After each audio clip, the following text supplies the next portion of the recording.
Pemirsa, dalam peluncuran pedoman pengawasan penggunaan bahasa Indonesia, sejumlah tokoh turut hadir dan menyatakan dukungannya terhadap program Kementerian Pendidikan Dasar dan Menengah Republik Indonesia. Tokoh-tokoh ini meliputi perwakilan Komisi 10 DPR RI, Kementerian Dalam Negeri, Gubernur Jawa Timur, Bupati Sidoarjo, serta Wali Kota Jakarta Selatan.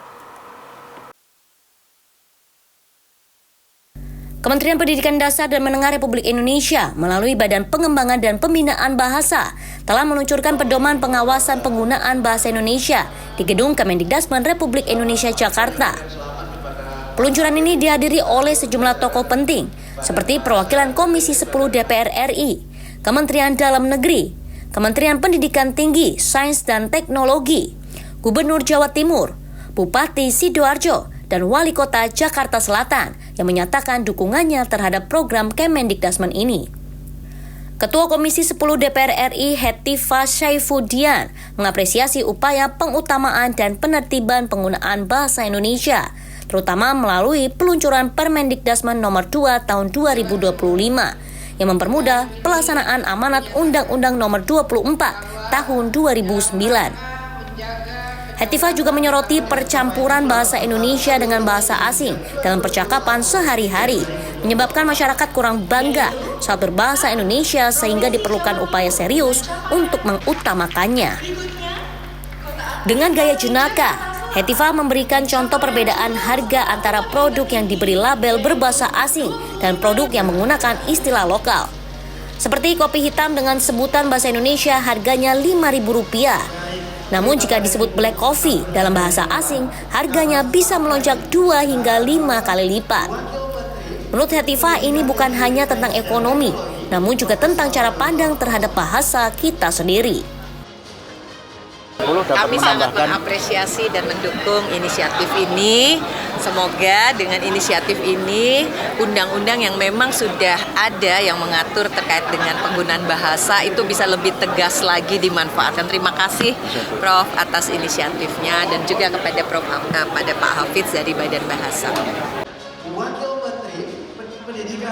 Sementara itu, Menteri Dalam Negeri Tito Karnavian menyampaikan dukungan penuh terhadap penguatan penggunaan bahasa Indonesia melalui implementasi Permendikdasmen nomor 2 tahun 2025 tentang pedoman pengawasan penggunaan bahasa Indonesia. Tito mendorong kepada seluruh pemerintah daerah untuk mulai menyusun regulasi yang mengatur pengarus utamaan bahasa Indonesia di dalam dokumen resmi dan ruang publik. Tito menegaskan pentingnya pemerintah daerah untuk memastikan bahasa Indonesia tetap menjadi bahasa pengantar utama dan juga pemersatu bangsa. Pedoman ini diharapkan mampu menjadikan generasi muda lebih bangga dan mahir menggunakan bahasa Indonesia, khususnya di dunia pendidikan dan pelayanan publik. Tito juga menyoroti pentingnya penghargaan terhadap bahasa-bahasa daerah sebagai bagian dari kekayaan budaya Indonesia. Dengan bahasa Indonesia tetap harus diutamakan sebagai bahasa resmi dan pemersatu bangsa, terutama dalam acara resmi atau formal. Tito juga menjelaskan bahwa pemerintah pusat memerlukan dukungan dari seluruh pemerintah daerah dalam mensukseskan kebijakan terkait kedaulatan bahasa Indonesia ini. Selain mendapatkan penghargaan uji kemahiran berbahasa Indonesia, Gubernur Jawa Timur Khofifah Indar Parawansa, Bupati Sidoarjo Subandi, dan Wali Kota Jakarta Selatan Munjirin menyatakan dukungannya terhadap kebijakan pemerintah dalam memperkuat penggunaan bahasa Indonesia. Mereka berkomitmen untuk memperkuat budaya berbahasa Indonesia di daerah masing-masing agar bahasa nasional tetap menjadi alat pemersatu bangsa dan digunakan secara luas di seluruh lapisan masyarakat. Lezi Aulia, Surya Syaputra memberitakan dari Jakarta.